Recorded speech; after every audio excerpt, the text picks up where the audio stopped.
My friends, John, Amy, and Mike and I embarked on this ill-fated journey.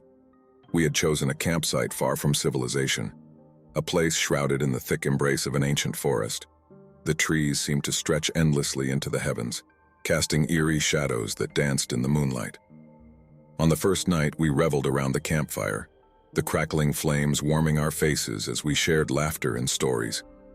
The night was alive with the sounds of the forest, a chorus of nocturnal creatures, the rustling of leaves, and the distant howl of a lone wolf. It was a scene straight out of a postcard, or so it seemed at first. As the hours ticked by, the atmosphere grew increasingly unsettling. The forest began to breathe, each tree pulsating in rhythm with the others. Whispering voices drifted through the night like a choir of phantoms speaking in hushed tones. I tried to dismiss it as my imagination, but a growing sense of dread gnawed at me.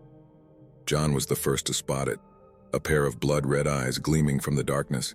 He pointed, trembling, and we all turned to look. The eyes belonged to a massive, grotesque figure lurking in the shadows. It was unlike anything I had ever seen, a towering monstrosity with elongated limbs that moved with a disconcerting fluidity. We hesitated, convinced it was a trick of our imagination. But the figure didn't vanish. Night after night, it drew closer, looming ominously on the edge of our campsite. Its eyes bore into our souls, a malevolence that left us paralyzed with fear. As days turned into weeks, our supplies dwindled, and the figure became more relentless.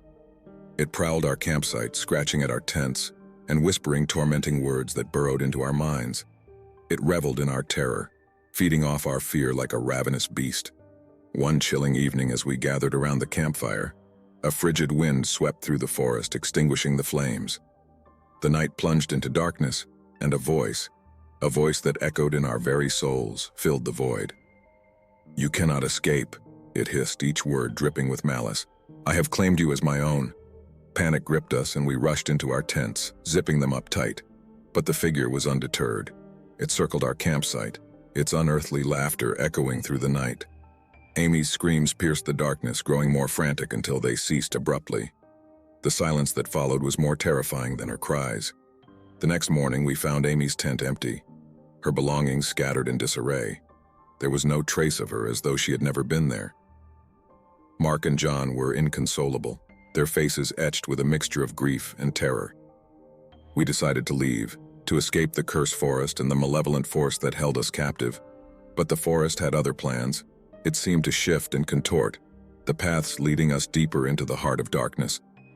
Our compasses spun aimlessly, our GPS devices malfunctioned, and our sense of direction crumbled. Desperation overcame us as we realized the forest itself conspired against us, and the figure continued its relentless pursuit.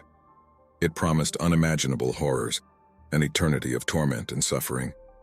We were trapped in a nightmarish realm from which there was no escape. One harrowing night, as we huddled in our tents, the figure descended upon us with a vengeance. It tore through the fabric, its elongated fingers reaching for us. Mark and John were dragged into the night, their voices fading into the distance. I fled deeper into the forest, my heart pounding with terror. I stumbled upon a clearing, where a massive gnarled tree stood alone. Its bark twisted and contorted, its branches resembling skeletal arms reaching for the heavens. At the base of the tree lay a pit filled with human remains. Skulls, bones, and mangled corpses stared up at me, their hollow sockets accusing me of trespassing in this nightmarish realm. The tree's roots came alive, snaking out of the ground and ensnaring me. I was dragged toward the pit, helpless and paralyzed with fear. As I descended into the pit, my vision blurred and the world dissolved into darkness. The figure loomed over me, its malevolent presence consuming my very essence. Its sinister laughter echoed in the abyss as I succumbed to an eternity of unimaginable horror. I awoke with a start, bathed in cold sweat, my heart racing. It had all been a nightmare so vivid, so chilling, that I could still feel the presence of the figure lurking in the corners of my mind. The memories of that nightmarish camping trip remain etched in my psyche, a reminder that some terrors are too terrifying to ever truly escape.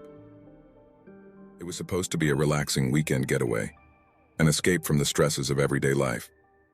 My friends Sarah, Mark, and Lisa and I had chosen a remote campsite nestled deep within the heart of a dense, ancient forest. The trees loomed overhead like towering sentinels, and the air was thick with the musky scent of damp earth and decaying leaves. On the first night, We gathered around the campfire, our faces illuminated by its flickering flames. We laughed, roasted marshmallows, and traded stories as the darkness closed in around us. The forest echoed with strange noises, a distant howl, the rustling of unseen creatures, but we brushed them off as the natural sounds of the wilderness. As the night wore on, the atmosphere grew increasingly uneasy. The forest seemed to come alive with eerie whispers, like the soft murmur of voices just beyond our perception. I could feel eyes upon us, lurking in the shadows. Sarah was the first to notice it, a pair of glowing amber eyes staring at us from the darkness. She pointed it out, and we all turned to look. In the distance, hidden among the trees, a massive figure stood. It was grotesque, with elongated limbs that seemed to bend and twist in unnatural ways. Its eyes gleamed with malevolence, and its shape shifted and contorted as if it were made of shadows. Fear seized my heart as I realized this was no ordinary forest dweller. Mark tried to dismiss it as a trick of the light, but the figure persisted, silently watching us. It was always there, just beyond the edge of the firelight, a spectral presence that refused to be ignored. Night after night, the figure drew closer. It would glide through the darkness, its movements graceful and unnatural. Each night it seemed to grow taller and more menacing. I could feel its malevolent presence seeping into our very souls. One evening, as we sat around the campfire, a sudden bone-chilling cold descended upon us. The fire dimmed and the forest fell silent. And then a voice that seemed to come from within our own minds, whispered words of darkness and despair. "You can't escape me," it hissed, the words dripping with malice. "I am the heart of these woods, and you are intruders in my domain." Sarah screamed, and Lisa clutched her chest, gasping for breath. The figure materialized before us, its eyes burning like fiery embers. It reached out with a grotesque, elongated hand, and its icy touch sent a shockwave of terror through me. We fled to our tents, but the figure was relentless. It prowled around our campsite, its inhuman laughter echoing through the night. Sarah's screams grew louder, more frantic, until they suddenly stopped. The silence that followed was suffocating. The next morning, I found Sarah's tent empty, her belongings scattered about. There was no sign of a struggle, no trace of her anywhere. It was as if she had vanished into thin air. Lisa and Mark were inconsolable, their faces etched with a haunting mix of grief and fear, the memory of those glowing eyes and that unearthly voice haunting my every thought. I pray that no one ever ventures into that accursed forest, for the malevolent force that dwells within is beyond comprehension, and the horrors it can unleash are beyond imagination. The wind whispered through the towering pines, and the night sky stretched out in a sea of stars.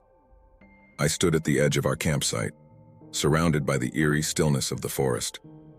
My friends Sam, Mike, and Emily were nestled inside their tents, wrapped in sleeping bags, blissfully unaware of the unsettling presence that had been haunting us since we arrived. It all started when we stumbled upon this remote campsite deep within the woods. The place seemed perfect, quiet, peaceful, and far from the hustle and bustle of city life. We had no cell phone reception, no nearby neighbors, just the soothing sounds of nature to lull us to sleep. On the first night, the four of us gathered around the campfire, toasting marshmallows and swapping stories. The forest was alive with the chorus of crickets and the occasional hoot of an owl. It felt like paradise. But as the night wore on, things began to take a dark turn. The first sign that something was amiss came when Sam pointed to a distant silhouette among the trees. "Did you guys see that?" he asked, his voice trembling. We squinted in the darkness but saw nothing. "Probably just a deer or something," Mike said, trying to reassure us all. But it wasn't a deer. Over the next few nights, we caught glimpses of the figure, always lurking in the shadows. It was tall, unnaturally so, with elongated limbs that seemed to stretch towards the heavens. Its movements were fluid, almost graceful, yet its presence was unsettling, like a shadow that didn't belong to anything. Emily began to have nightmares. She'd wake up in the middle of the night, drenched in sweat, claiming she saw the figure in her dreams. She couldn't describe it exactly, just a feeling of overwhelming dread and a whispering voice that seemed to echo through her mind. We decided to pack up and leave, to escape the ever-present sense of unease. But the forest seemed to conspire against us. Our GPS devices malfunctioned, leaving us hopelessly lost. Every path we took seemed to lead us deeper into the woods, and the figure persisted in stalking us.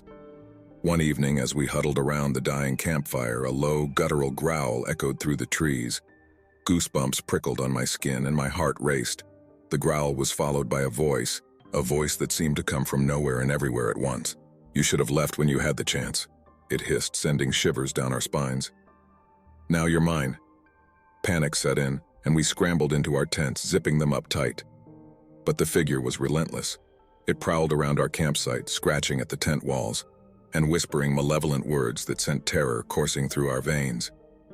Days turned into weeks, or so it seemed, as time lost all meaning in that accursed forest. We barely slept, surviving on dwindling supplies and the ever-encroaching sense of doom. Emily's nightmares had grown worse, and she had become gaunt, her eyes sunken and hollow. One night, as I lay in my tent, too terrified to sleep, I heard a soft, mournful singing. It was Emily's voice, but it was different, warped and distorted. I unzipped my tent and peered out, only to find her standing at the edge of the clearing, her body swaying gently as she sang an eerie lullaby. "Come to me," she crooned, her eyes vacant, devoid of recognition. "Join us in the darkness." I called out to her, but she didn't respond. She just kept singing that haunting melody. Sam and Mike emerged from their tents, equally transfixed by Emily's unnatural serenade. Together we stumbled toward her, drawn by an irresistible force. As we reached Emily, the figure materialized before us, its elongated form bathed in moonlight. It grinned, revealing rows of jagged, needle-like teeth, and we were paralyzed with fear. Emily's voice grew louder, more insistent, drowning out our screams. We were never seen again. Our families searched for us, but the forest had swallowed us whole. The campsite remained abandoned, a place where the wind whispered dark secrets and the trees stood as silent witnesses to the horrors that had transpired. And as for Emily, she became something else, a vessel for the malevolent spirit that had plagued us. Her voice continued to beckon unsuspecting wanderers into the woods, into the clutches of the figure that lurked in the shadows, a fate far worse than death in that disturbing camping horror story that became an eternal nightmare.